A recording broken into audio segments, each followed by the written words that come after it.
خود سے یوں کہتا ہوں عثمان اب تم اپنے ہاتھ کو بلند نہ کرنا، خدا اور بھی لوگ یہاں مجلس میں بیٹھے ہوئے ہیں ان کا بھی نمبر آ گئے۔ حضرت عثمان فرماتے ہیں اللہ کے نبی اگر آج آپ منع نہیں کرتے تو عثمان اپنی ساری دولت آپ کے اوپر قربان کر دیتے۔ یہ محبت تھی حضرت عثمان غنی رضی اللہ عنہ۔ آج ہم اپنے پیسے کو غلط جگہوں پر استعمال کرتے ہیں، غلط جگہوں پر ہمارا پیسہ کتنا لگ رہا ہے؟ اللہ کی قسم صحیح جگہ پر اس پیسے کو لگاؤ۔ اور پھر اللہ کے نبی کی حدیث ہے کہ ابن آدم کا قدم میدان محشر میں سے اس وقت تک نہیں ہٹ سکتا جب تک کہ وہ 5 سوالوں کے جواب نہ دیتے۔ ان میں سے ایک سوال یہ بھی ہے کہ پیسہ کمایا کہاں سے اور خرچ کہاں پر کیا؟ اگر پیسہ کمایا حلال طریقے سے لیکن خرچ حرام جگہوں پر کر دیا، ڈی جے باجے میں خرچ کر دیا، رنڈی بازی میں خرچ کر دیا، جوئے میں خرچ کر دیا، فضول جگہ شادی بیاہوں میں خرچ کر دیا، اللہ کی قسم حلال طریقے سے کمایا ہوا پیسہ جو رات دن محنت سے کمایا، جدوجہد کی، کوشش کی، اپنے بدن کو دیا، لیکن اس پیسے کو غلط جگہ پر خرچ کر دیا، اللہ اس پیسے کا بھی آپ سے حساب لے گا۔ لیکن اگر آپ نے پیسہ حرام طریقے سے کمایا اور پھر اس کو حلال جگہ پر دے دیا، اللہ کے یہاں وہ پیسہ بھی مقبول نہیں ہے، اللہ اس پیسے کو بھی قبول نہیں فرماتا، اللہ کے یہاں اس پیسے کی کوئی اہمیت نہیں ہے۔ روایات میں آتا ہے کہ حرام کے مال کا نہ صدقہ قبول ہے، نہ زکوٰۃ قبول ہے، نہ امداد قبول ہے، اللہ کے یہاں حرام مال کا کچھ بھی قبول نہیں ہے۔ آج ہمارا نظریہ یہ رہتا ہے کہ ہم جوئے میں پیسے لگا لیں، 10-20 ہزار روپئے مسجد مدرسوں میں دے دیں گے لہٰذا ہم بڑی ہو جائیں گے۔ آج ہمارا نظریہ یہ رہتا ہے حرام طریقے سے کسی سے پیسے لے لیں، مسجد مدرسوں میں دے دیں گے، کسی بیوہ اور یتیم کو سہارا لگا دیں گے، اللہ کی قسم اللہ کے یہاں مقبول نہیں،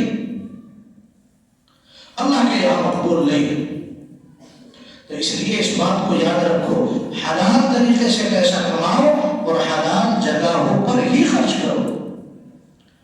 آج کتنے برے ہیں ہمارے جوانوں میں پڑے ہوئے، کتنے غلط ہیں ہمارے جوانوں میں پڑے ہوئے، کیسی کیسی کمیاں ہیں، اللہ کی قسم سن کر کان بھی جو ہے سن ہو جاتے ہیں۔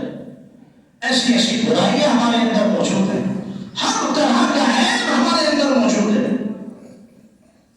کون سا عیب دنیا میں ایسا ہے جو اس مسلمان قوم میں نہیں ہے؟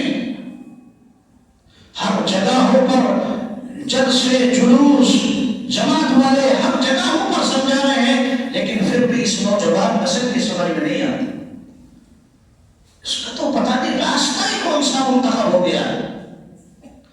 ہم کہنے کا مقصد یہ ہے کہ اللہ کے گھر میں پیسہ لگانا، مساجدوں پر، مدارسوں میں، یتیموں پر، بیواؤں پر خرچ کرنا بڑے ثواب کا کام، بڑی نیکی اور بڑی فضیلت کا کام ہے۔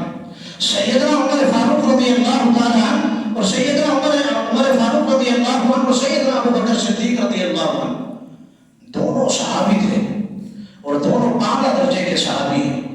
حضرت عمر فاروق ہر وقت یہ سوچتے تھے کہ اللہ مجھے ایک موقع ایسا عنایت کرے کہ میں ابو بکر سے سبقت کر جاؤں۔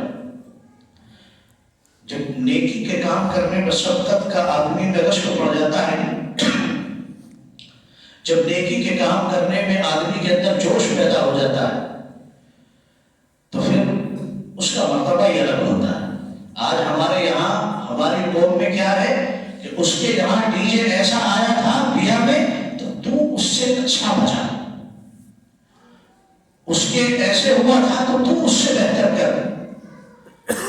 ہمارا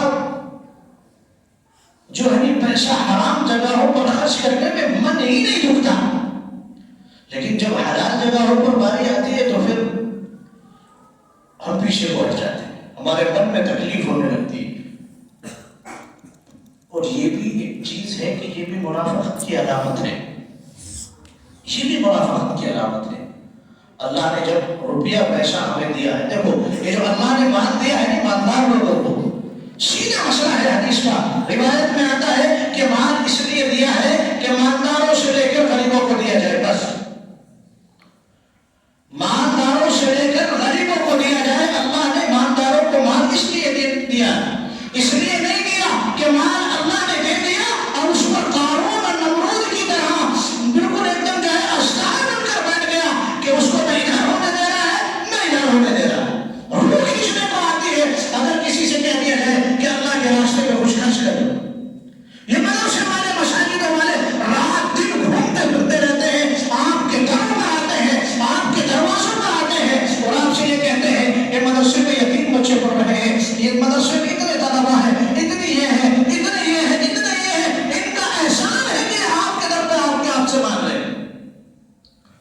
ان کا احسان ہے کہ آپ سے آ کر کے مانگ رہے، ورنہ حق یہ ہے کہ وہی جا کر کے ان کو پہنچاؤ۔